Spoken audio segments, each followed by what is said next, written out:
Bonjour à toutes et à tous, merci d'être avec nous dans Il Talk, votre podcast dédié aux enjeux de la santé, à la chaîne pharmaceutique et aux acteurs qui contribuent chaque jour à améliorer notre santé. Aujourd'hui, à l'occasion du CleanVest 2025, nous avons le plaisir d'avoir sur le plateau Dr Rourab Chouak, directrice du Centre national de pharmacovigilance et de matériovigilance. On va discuter avec elle des enjeux et des missions du CNPM, de la détection et gestion des signaux, ainsi que des perspectives et modernisation. Dr Rourab, bonjour, merci d'avoir répondu à notre invitation.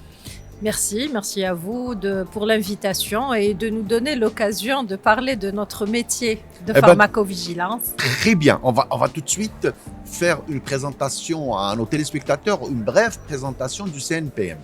Alors, le CNPM est un établissement à caractère administratif qui est sous tutelle du ministère de la Santé. C'est un organe du ministère de la Santé dans le cadre de la surveillance des produits pharmaceutiques, des produits de santé d'ordre général parce que ça englobe également les dispositifs médicaux.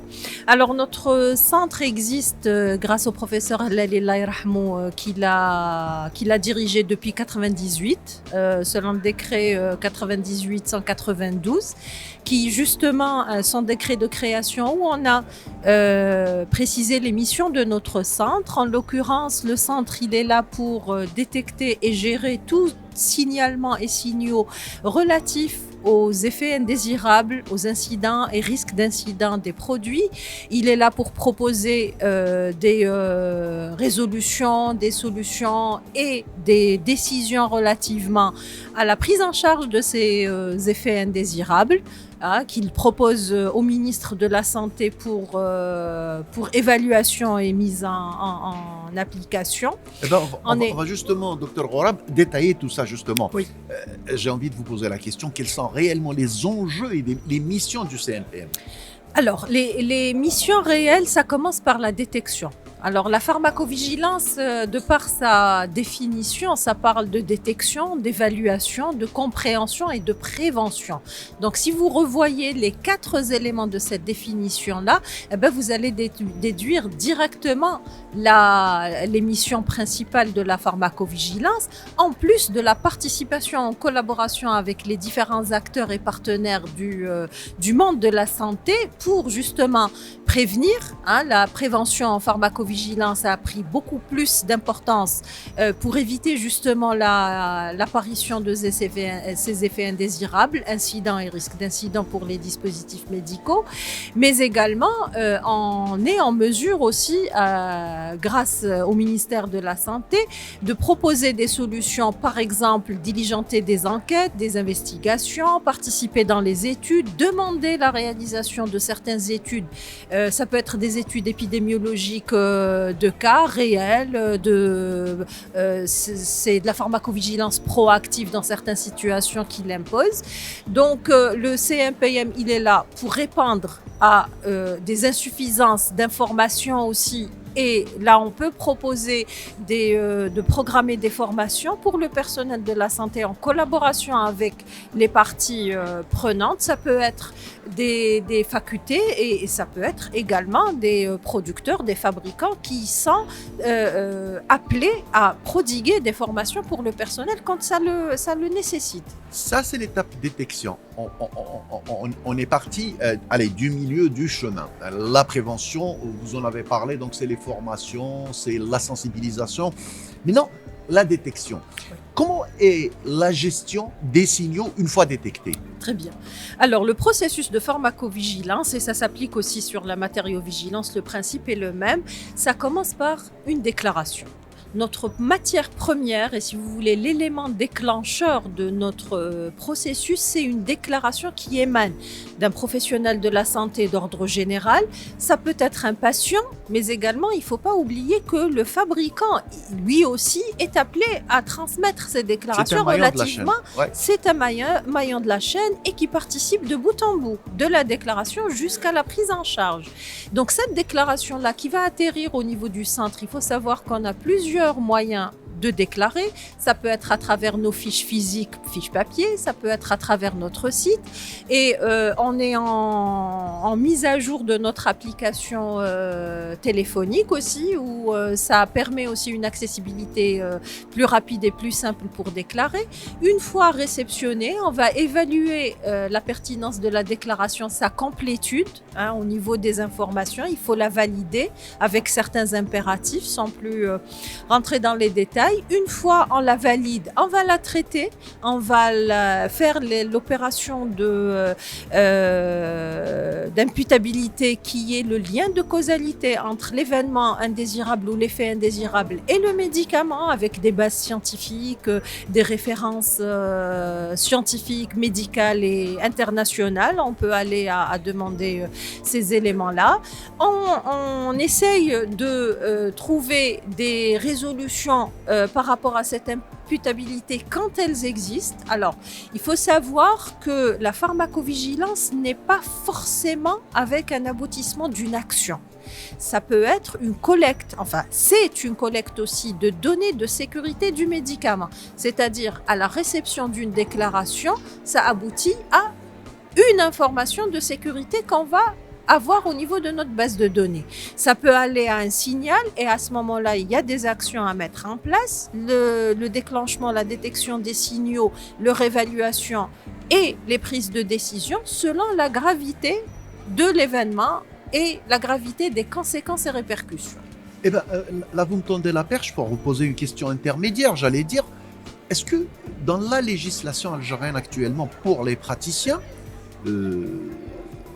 est-ce que le médecin est dans l'obligation d'avoir dans son cabinet ou dans son bureau, que ce soit en public ou en privé, les fiches de signalement de ce genre de soucis pour le patient à cause d'un produit, d'un côté, et d'un autre côté, concrètement, Dr Rouab, est-ce que vous avez eu des cas bien précis qui ont amené, amené à retirer un lot ou carrément un produit du marché algérien? Alors, oui, alors sur le plan de l'obligation de déclarer, il faut savoir qu'au niveau de la loi de santé 1811 modifiée, complétée, l'article 177 oblige les praticiens à déclarer les effets indésirables des médicaments. Maintenant, la mise à disposition des moyens de déclaration, ça coule de source. Il y a les moyens, les contacts du CMPM. Alors, il faut savoir, si vous prenez n'importe quelle boîte de médicaments, au niveau de la notice, vous avez le lien du site du CMPM. C'est-à-dire que c'est très accessible. C'est obligatoire de toute façon. C'est accessible. Maintenant, relativement aux prises de décision, il faut savoir qu'il y a eu plusieurs lots pour lesquels on a pris la décision de retrait. On commence par des décisions de mise en quarantaine selon la gravité. Si on a un événement indésirable grave pour lequel il faut des investigations, on commence par la décision la plus judicieuse, c'est la mise en quarantaine pour arrêter l'utilisation. Et après, on continue notre enquête et investigation pour justement la causalité, les causes racines, les investigations avec les parties prenantes, et on voit la reproductibilité de l'événement. Il faut savoir qu'on a un déclarant sur le territoire national, il va falloir investiguer quand l'effet est grave, surtout, il va falloir investiguer et voir est-ce que c'est reproductible ailleurs ou pas. Là, c'est la proactive, ça c'est des déclarations sollicitées. On va vers le praticien et lui poser la question, est-ce que vous avez eu des problèmes avec ce produit-là ?